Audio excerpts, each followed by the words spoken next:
നമസ്കാരം. പതിരും കതിരും.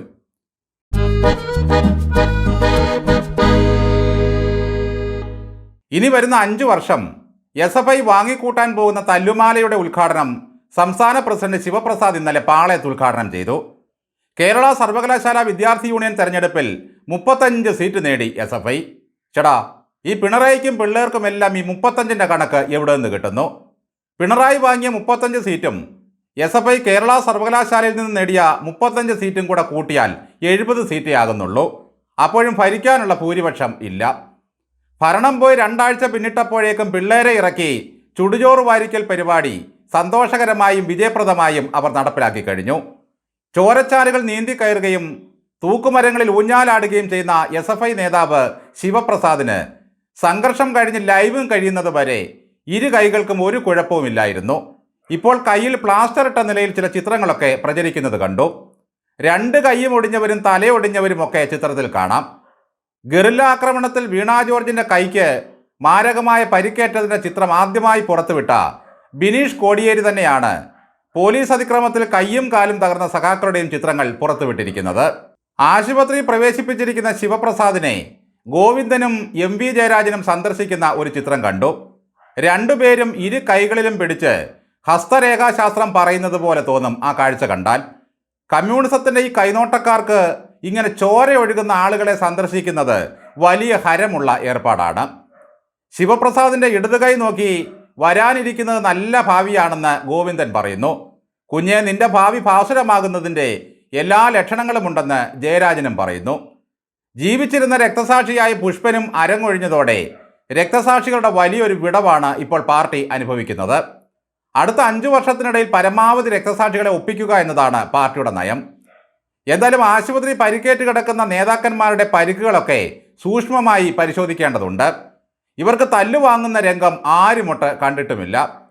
ആരെയും കിട്ടിയില്ലെങ്കിൽ കൂടെ നിൽക്കുന്നവൻ്റെ കയ്യും കാലും തല്ലിയൊടിച്ച് ആശുപത്രിയിലാക്കുന്ന പരിപാടികളും ഈ കമ്മികൾക്കുണ്ട്.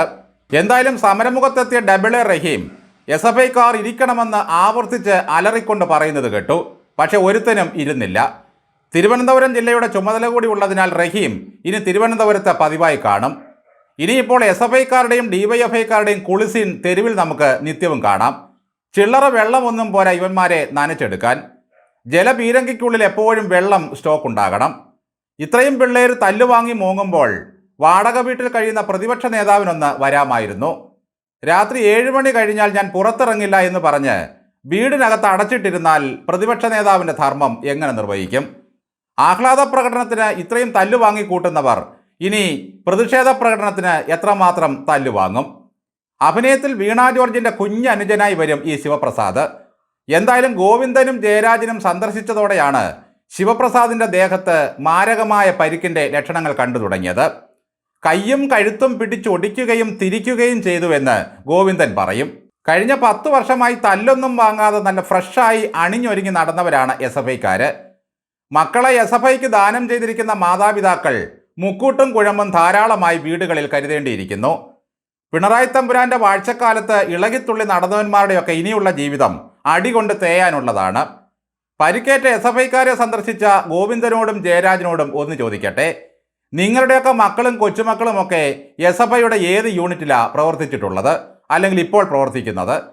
അടിമകൾ മാത്രം സ്വന്തം മക്കളെ AKG സെൻറ്ററിന് ദത്ത് കൊടുത്തിരിക്കുകയാണ്.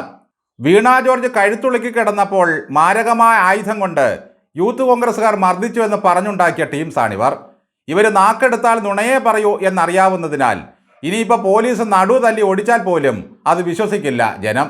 അതാണ് ഇവരുടെ ഒരു ദുര്യോഗം. പോലീസും DYFIക്കാരും ചേർന്ന് യൂത്ത് കോൺഗ്രസ്സുകാരൻ്റെ തല തല്ലിപ്പറിച്ചപ്പോൾ രക്ഷാപ്രവർത്തനമാണത്, ഇനിയും തുടരണമെന്ന് നിർദ്ദേശം കൊടുത്ത മഹാൻ ഇപ്പോൾ പ്രതിപക്ഷ നേതാവായിട്ടിരുന്ന് സുഖിക്കുകയാണ്. ഇപ്പോൾ തെരുവിൽ തല്ലുവാങ്ങി പുറം പൊളിയുന്നത് വല്ലവൻ്റെയും മക്കളുടെ. പെട്രോളിനും ഡീസലിനും വില കുറയ്ക്കണമെന്നോ നിത്യോപയോഗ സാധനങ്ങളുടെ വില കുറയ്ക്കണമെന്നോ ആവശ്യപ്പെട്ടുകൊണ്ടാണ് ഇവന്മാർ തെരുവിലിറങ്ങി തല്ലുവാങ്ങിയതെങ്കിൽ ഒരു സഹാനുഭൂതി ഉണ്ടായേനെ. ഇതിപ്പോൾ 35 സീറ്റ് കിട്ടിയതിൻ്റെ ചന്തോയം തീർക്കാൻ തെരുവിലിറങ്ങിയതാണ്.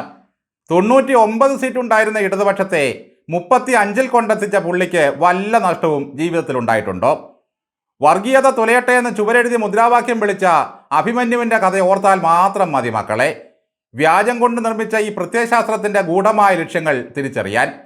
അവരുടെ പോളിറ്റ് ബ്യൂറോയിലെ നേതാക്കളൊക്കെ ഇപ്പോൾ SDPIക്കാരുടെ വിരുന്നുണ്ട് വിരല് നക്കി നടക്കുകയാണ്. ചോദിച്ചപ്പോൾ പറഞ്ഞത് വിരുന്നുമേശയിലെ സൗഹൃദമാണ് അതെന്നായിരുന്നു. സ്കൂളുകളൊന്ന് തുറന്നു കഴിഞ്ഞിട്ട് വേണം SFIക്കാർക്കും DYFIക്കാർക്കും ഇവിടെ ഹർത്താലും കല്ലേറും നടത്താൻ. ഞങ്ങളിനി തെരുവിലുണ്ടാകുമെന്ന് MP രാജേഷ് പറഞ്ഞത് വെറുതെയല്ല. 2 വണ്ടിയുടെ അകമ്പടിയിൽ പോകുന്ന മുഖ്യമന്ത്രിയെ കൊണ്ട് അത് 20 നമുക്ക് വർദ്ധിപ്പിക്കണം. സെക്രട്ടേറിയറ്റിൻ്റെ നോർത്ത് ഗേറ്റ് തുറന്നിട്ടതും നമ്മൾ അടപ്പിച്ചു. ഈ സമരത്തെ തുടർന്ന് ഇന്നലെ അത് വീണ്ടും അടയ്ക്കേണ്ടി വന്നു. അന്ന് ഉമ്മൻചാണ്ടിയെ കല്ലെറിഞ്ഞവൻ്റെയും പിണറായി വിജയൻ്റെ ആഹ്വാനം കേട്ട് പത്തലുമായി ഇറങ്ങി ഗുണ്ടാപ്രവർത്തനം നടത്തിയവൻ്റെയും ഒക്കെ അനുഭവം എല്ലാവരും ഓർത്താൽ നല്ലത്. ഒരുപാട് പേരെ കുരുതി കൊടുത്താണ് ഓരോ നേതാവും സിംഹാസനത്തിൽ എത്തിയതെന്ന് ഓർക്കണം.